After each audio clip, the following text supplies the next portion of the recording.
Baik, pada video ini saya akan menjelaskan sistem integumen. Dan apa sih sistem integumen itu? Jadi, sistem integumen adalah sistem organ yang paling terluar dan terluas yang mencakup kulit dan aksesoris lainnya seperti kuku, rambut, kelenjar keringat, kelenjar minyak yang sering disebut sebaceus, dan reseptor saraf khusus yang dimana fungsinya itu untuk menginstimuli perubahan internal dan lingkungan eksternal.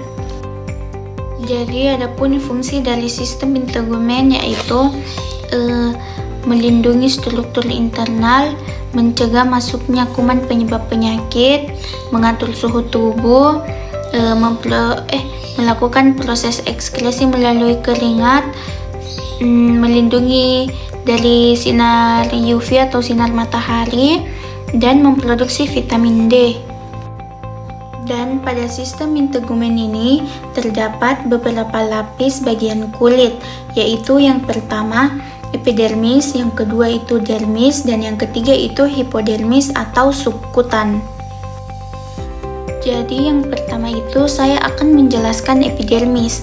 Nah, epidermis ini adalah lapisan terluar kulit yang memiliki 4 jenis sel, yaitu sel keratinosit yang dimana ini itu memproduksi keratinin, yang kedua itu sel melanosit yang memproduksi melanin, yang ketiga itu sel Merkel yang dimana ini itu berkaitan dengan indera sentuhan, dan yang terakhir itu adalah sel Langerhans yang dimana ini membantu sistem kekebalan pada tubuh. Dan pada lapisan epidermis itu sendiri memiliki 5 lapisan, yaitu stratum corneum, stratum lucidum, stratum granulosum, stratum spinosum, dan stratum basale.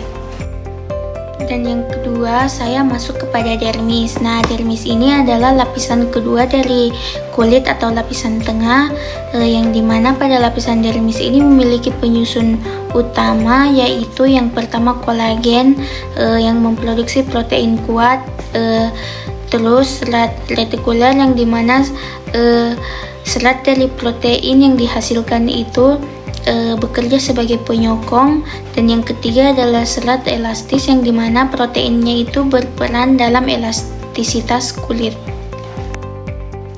Pada lapisan dermis itu sendiri memiliki 2 lapisan, yaitu papillary dermis dan reticular dermis.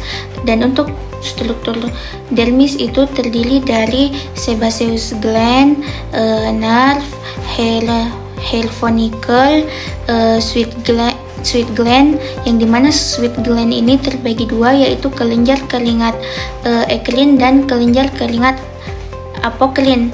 Dan pada dermis juga sudah terdapat vena dan arteri. Dan yang terakhir adalah lapisan hipodermis. Lapisan hipodermis ini adalah lapisan terdalam dari sistem integumen, yang dimana terdapat lemak dan otot pada lapisan ini. Nah, lapisan hipodermis ini sendiri merupakan lapisan bawah kulit atau fascia superficialis yang terdiri dari jaringan pengikat longgar, dan terdapat lobus lemak yang merata dengan hipodermis sehingga membentuk panniculus adiposus.